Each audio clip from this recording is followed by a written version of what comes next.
सभी व्यूअर्स को मेरा नमस्कार।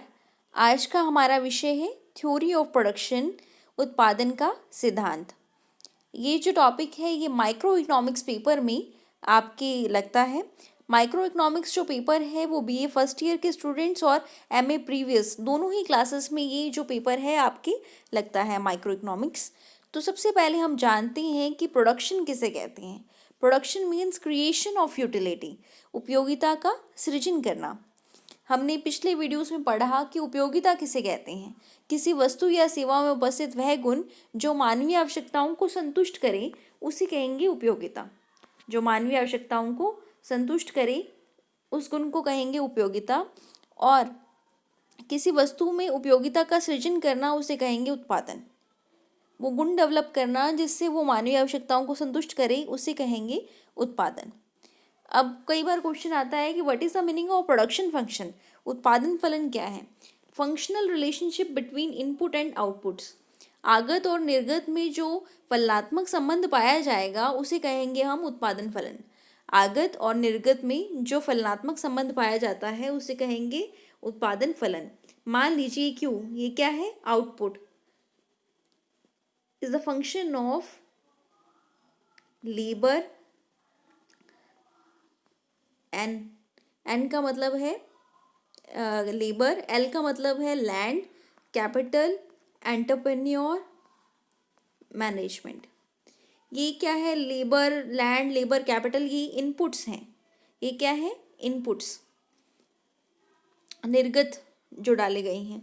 और क्यों क्या है, उत्पादन, आगत जो हमें प्राप्त होगा। तो लैंड, लेबर, कैपिटल, एंटरप्रेन्योर, ये सब इनके बीच का में और उत्पादन के बीच में जो रिलेशनशिप है वो कहेंगे प्रोडक्शन फंक्शन, उसे कहेंगे प्रोडक्शन फंक्शन। एफ क्या डिनोट करता है, फलनात्मक संबंध को बताता है। लैंड के बीच में और उत्पादन के बीच में क्या फलनात्मक संबंध है, लेबर के बीच में उत्पादन के बीच में क्या फलनात्मक संबंध है, इनका रिलेशन प्रकट करना क्या कहलाता है, उत्पादन फलन। तो functional relationship between inputs and outputs, आगत और निर्गत के बीच में जो फलनात्मक संबंध को व्यक्त करते हैं उसे कहेंगे हम उत्पादन फलन। नेक्स्ट टॉपिक की ओर चलते हैं। There are two types of production function. कई बार क्वेश्चन आता है कि प्रोडक्शन फंक्शन कितने प्रकार के होते हैं। तो दो प्रकार के होते हैं, short run production function and long run production function. Short run production function किसे कहेंगे, शॉर्ट रन प्रोडक्शन फंक्शन उस प्रोडक्शन फंक्शन को कहते हैं जिसमें उत्पादन के कुछ साधन तो क्या रहते हैं, फिक्स्ड रहते हैं, और कुछ साधन जो हैं वो वेरिएबल रहते हैं। शॉर्ट रन एक ऐसा टाइम पीरियड होता है जिसमें उत्पादन के कुछ साधन स्थिर अवस्था में रहते हैं और कुछ साधन क्या होते हैं, वेरिएबल अवस्था में होते हैं। आपने 12th स्टैंडर्ड में एक नियम जरूर पढ़ा होगा जिसका नाम है law of variable proportion. Law of variable proportion Hindi में कहते हैं परिवर्तनशील अनुपातों का नियम, लॉ ऑफ वेरिएबल प्रोपोर्शन। तो शॉर्ट रन प्रोडक्शन फंक्शन क्या है, ऐसा प्रोडक्शन फंक्शन, ऐसा उत्पादन फलन जिसमें उत्पादन के कुछ साधन स्थिर रहते हैं और कुछ साधन परिवर्तनशील होते हैं। Some fixed factors and some variable factors in that production function known as short run production function. Long run production function किसे कहेंगे, ऑल फैक्टर्स आर वेरिएबल। उत्पादन के जितने भी साधन हैं सभी के सभी परिवर्तनशील होते हैं, उसे कहेंगे लॉन्ग रन प्रोडक्शन फंक्शन।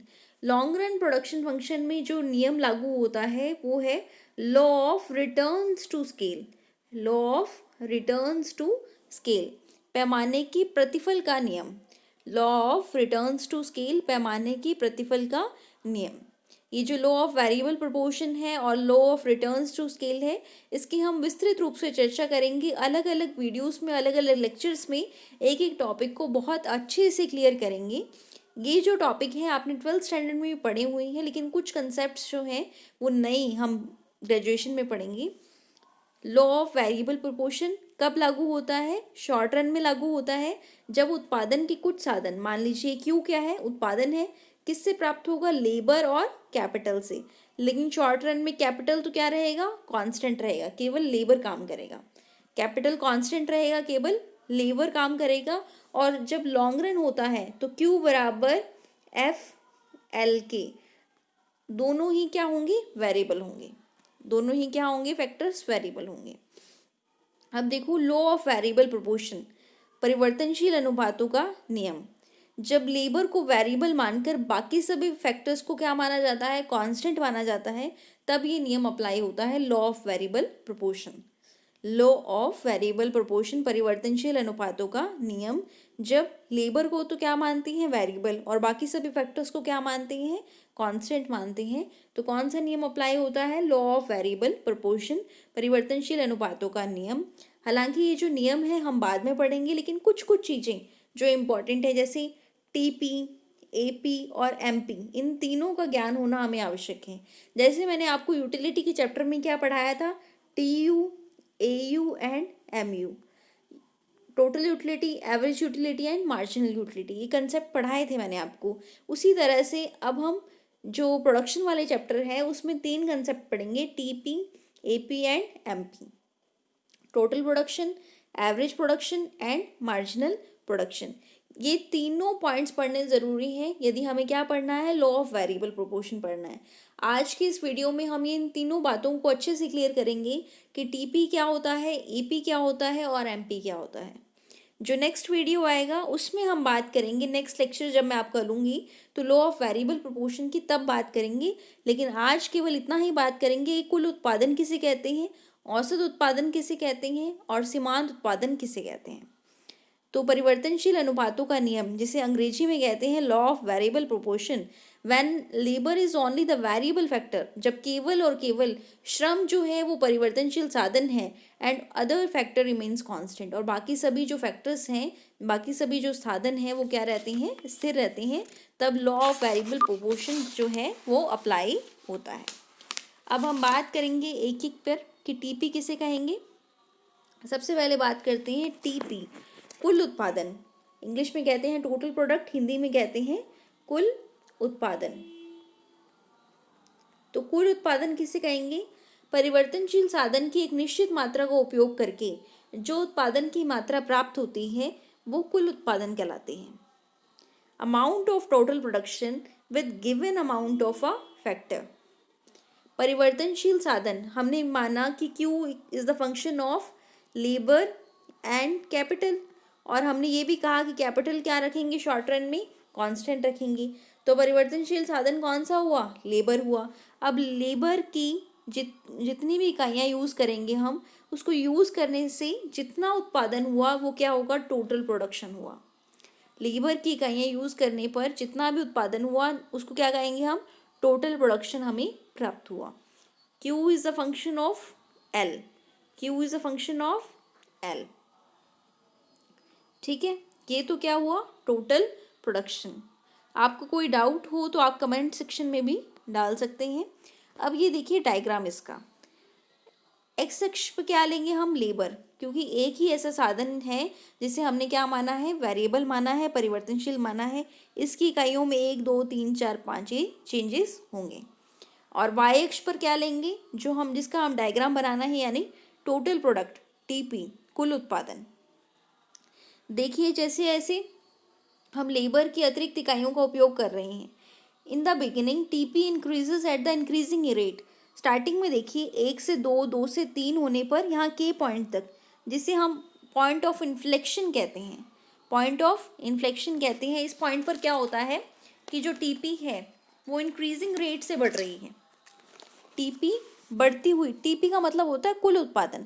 आप ये शॉर्ट नेम जो मैं बोल रही हूँ इसको ध्यान से सुनिए, टीपी, कुल उत्पादन को मैं पूरी माइक्रो इकोनॉमिक्स में टीपी ही बोलूँगी और एवरेज प्रोडक्शन को एपी ही बोलूँगी। तो आप ध्यान दीजिए कि अब ये जो है टोटल प्रोडक्शन, कुल उत्पादन, क्योंकि बहुत ज़्यादा हिंदी यूज़ करने से चीज़ें क्लियर नहीं हो पाती कई बार, इतनी डायग्राम्स में टीपी ही लिखा होगा, आपको बुक्स में भी यही देखने को मिलेगा कि ये जो पॉइंट है ये पॉइंट ऑफ इन्फ्लेक्शन को बताता है, ठीक है। अब ये पॉइंट ऑफ इन्फ्लेक्शन वो बिंदु होता है जहाँ पर TP increases at increasing rate, जो कुल उत्पादन है वो बढ़ती हुई दर से बढ़ता है, एंड रीचेज मैक्सिमम, और ई बिंदु कौन सा है, जहाँ पर टीपी मैक्सिमम तक पहुँचता है और उसके बाद गिरना शुरू हो जाता है। यानी के बिंदु तक तो टीपी जो है वो बढ़ती हुई दर से बढ़ता है, और ई बिंदु तक टीपी बढ़ता है किंतु किस दर से, घटती हुई दर से बढ़ता है, और ई बिंदु के पश्चात टीपी गिरना शुरू हो जाता है। जो की पॉइंट है उसे क्या कहेंगे, पॉइंट ऑफ इन्फ्लेक्शन। के पॉइंट को क्या कहेंगे, पॉइंट ऑफ इन्फ्लेक्शन। और ई पॉइंट को क्या कहेंगे, जहां पर मैक्सिमम टोटल प्रोडक्शन हमें प्राप्त होता है। लेकिन यहाँ पर के से ई पर टोटल प्रोडक्शन बढ़ता तो है किंतु घटती हुई दर से बढ़ता है, और ई के बाद टोटल प्रोडक्शन कम होना शुरू हो जाता है। अब देखिए यहाँ पर 2 तक तो क्या है कि टीपी जो है वो बढ़ती हुई दर से बढ़ रहा है। 2 से 4 के बीच में टीपी बढ़ रहा है किंतु घटती हुई दर से, और 4 से 5 के बीच में टीपी घटना शुरू हो जाता है। और टीपी का डायग्राम इस प्रकार बनेगा, पहले बढ़ती हुई दर से, फिर घटती हुई दर से, और मैक्सिमम होने के पश्चात नीचे। ये है टीपी। नेक्स्ट चलते हैं हम average product curve. Average product of a variable factor is the total output divided by the amount of employed with the given quantity of capital used to produce a commodity. ठीक है। और AP is output per unit of labor. श्रम के प्रति इकाई के उपयोग से प्राप्त उत्पादन को AP कहते हैं।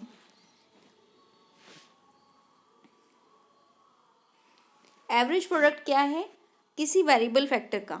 Average product of a variable factor, variable factor क्या लिया है यहाँ पर, labour, is a total output divided by the amount of employed with a given quantity of capital. Capital क्या है यहाँ पर, फिक्स फैक्टर को माना है। कैपिटल क्या है यहाँ पर, फिक्स फैक्टरों को माना है, यानी कुल उत्पादन upon total variable factor equals to AP, average product. श्रम की प्रति इकाई से प्राप्त उत्पादन को क्या कहते हैं, एपी कहते हैं। एपी का फॉर्मूला है क्यू अपॉन एल। एपी का फॉर्मूला है Q upon L.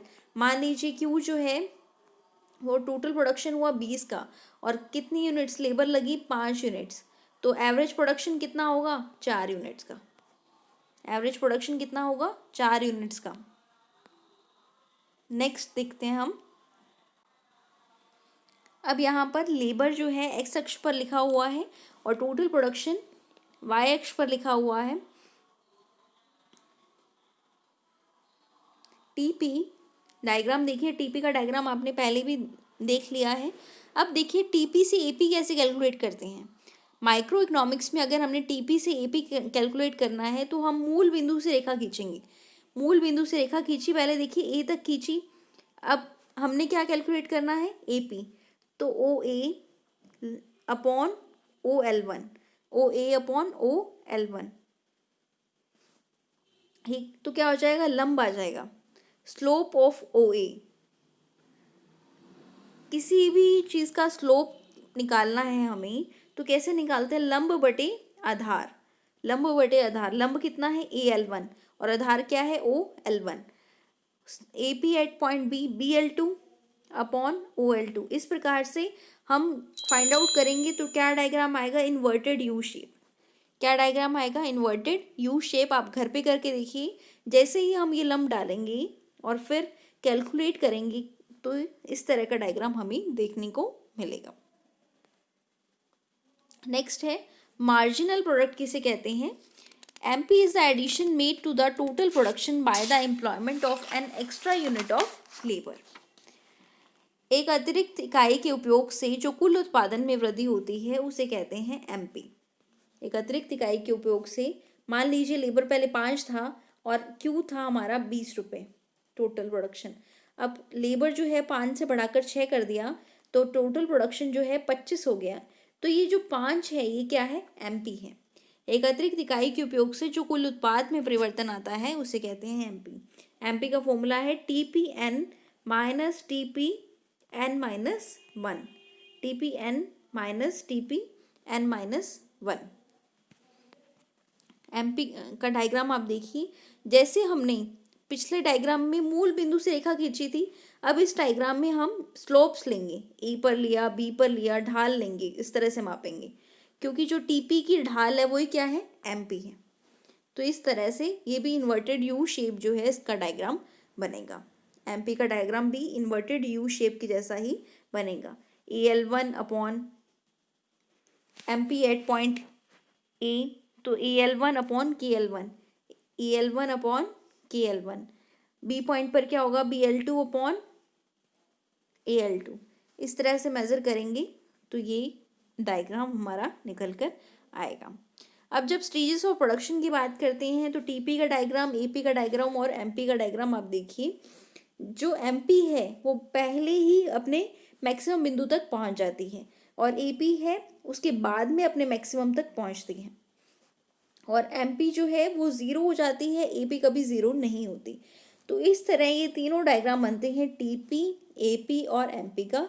In first stage में क्या होता है, सेकेंड स्टेज में क्या होता है, थर्ड स्टेज में क्या होता है, इसकी पूरी जानकारी आपको नेक्स्ट वीडियो में मिलेगी, जब मैं आपको लॉ ऑफ वेरिएबल प्रोपोर्शन को बहुत अच्छे से पढ़ाऊंगी। अभी तो सिर्फ आप इतना जान लीजिए कि TP की शेप किस प्रकार होती है, AP की और MP की, और जो MP है वो स्टार्टिंग में ही अपने मैक्सिमम तक पहुंच जाता है, AP अपने सेकेंड स्टेज पर। MP ज़ीरो भी होता है, MP नेगेटिव भी होता है, AP जो है कभी ज़ीरो नहीं होता।